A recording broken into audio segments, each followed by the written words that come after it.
Nipah virus के current outbreak के बारे में तो सबको पता ही है। वेस्ट बंगाल में जो अभी केसेस आए हैं उसकी वजह से ये वायरस फिर से हेडलाइंस में आ चुका है। लेकिन ये वायरस है कितना खतरनाक, उसे समझने के लिए हमें थोड़ा कंपैरिजन करना पड़ेगा। 2019 में जो कोविड पैंडेमिक आया था उसमें डेथ रेट अराउंड 1 to 2% था, लेकिन नीपा वायरस के केसेस में डेथ रेट मोर देन 75% है। दैट मीन्स एक बार नीपा वायरस का इन्फेक्शन होने के बाद डेथ होने के चांसेस बहुत ज़्यादा होते हैं।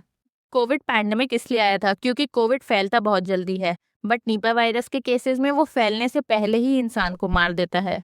और ऐसे सिनेरियो में निपा वायरस को समझना बहुत ज़रूरी है। सो अगले कुछ मिनट्स में आपको इस वायरस का पूरा गेम समझ में आ जाएगा। निपा वायरस एक जूनोटिक वायरस है, मतलब ये नेचुरली ह्यूमन बींग्स में नहीं मिलता है, ये एनिमल से ह्यूमन बींग्स में आता है। और निपा वायरस के केस में जो एनिमल इसका कैरियर है वो है टेरोपस फ्रूट बैट्स। ये वो चमगादड़ है जो जनरली फ्रूट्स और फलों के रस पे जीता है। और ये वायरस इन चमगादड़ों के पेशाब, सलाइवा और ड्रॉपिंग्स में पाया जाता है। सो ये चमगादड़ मेनली फल और तारी उसको कॉन्टैमिनेट कर देता है अपने सलाइवा, पेशाब या ड्रॉपिंग से। और अगर कोई इंसान वो कॉन्टैमिनेटेड फ्रूट या फिर तारी को कंज्यूम कर लेता है तो उसको वो इन्फेक्शन हो जाता है। ये वायरस दूसरे एनिमल से भी ह्यूमंस में आ सकता है, जैसे 1999 में मलेशिया में हुआ था। बैट से ये वायरस पिग्स में गया था और पिग से ह्यूमंस में। तो अगर आप कोई भी फल खा रहे हैं तो उसे अच्छे से धोकर छील कर खाएं, और कोई भी ऐसा फल ना खाएं जिसमें किसी भी जानवर के दांतों के निशान हो या वो नीचे गिरा हो। और अगर आप तारी कंज्यूम करते हैं तो उसे उबाल के कंज्यूम करें।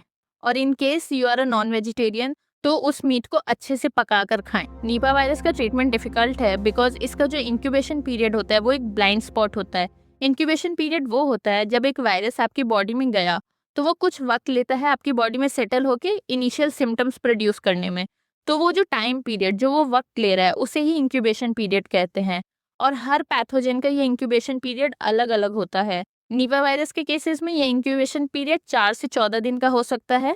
और जब इनिशियल सिम्टम्स आते भी हैं तो वो काफ़ी कॉमन सिम्टम्स होते हैं, जैसे बुखार, सर दर्द, सोर थ्रोट, बॉडी में पेन होना और थोड़ी बहुत वॉमिटिंग होना। लेकिन यही कॉमन सिम्टम्स बहुत तेज़ी से क्रिटिकल सिम्टम्स बन जाते हैं और लेट स्टेजेस में severe headache, confusion of mind and eventually acute encephalitis, मतलब दिमाग में सूजन हो जाती है, जिसके ही वजह से मौत होती है। निपा वायरस के स्टैट्स डराने वाले हैं, बट निपा वायरस का कभी भी पैंडेमिक नहीं आ सकता क्योंकि निपा वायरस को फैलने के लिए बहुत क्लोज कांटेक्ट चाहिए। और ये वायरस सिर्फ ब्लड, यूरिन या फिर सलाइवा के थ्रू ही फैल सकता है। तो इसके मेन रिस्क में होते हैं close family members, doctors and nurses.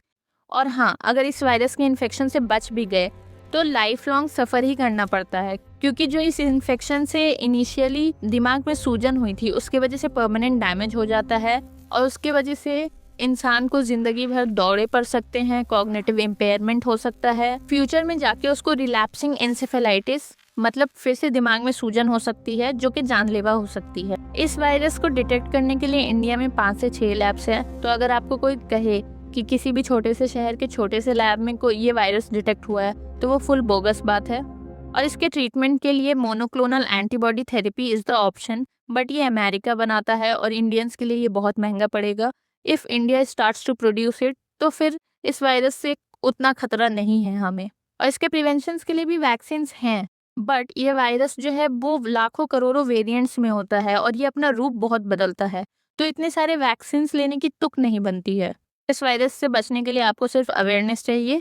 मिलते हैं नेक्स्ट वीडियो में। Stay informed, stay aware, stay safe.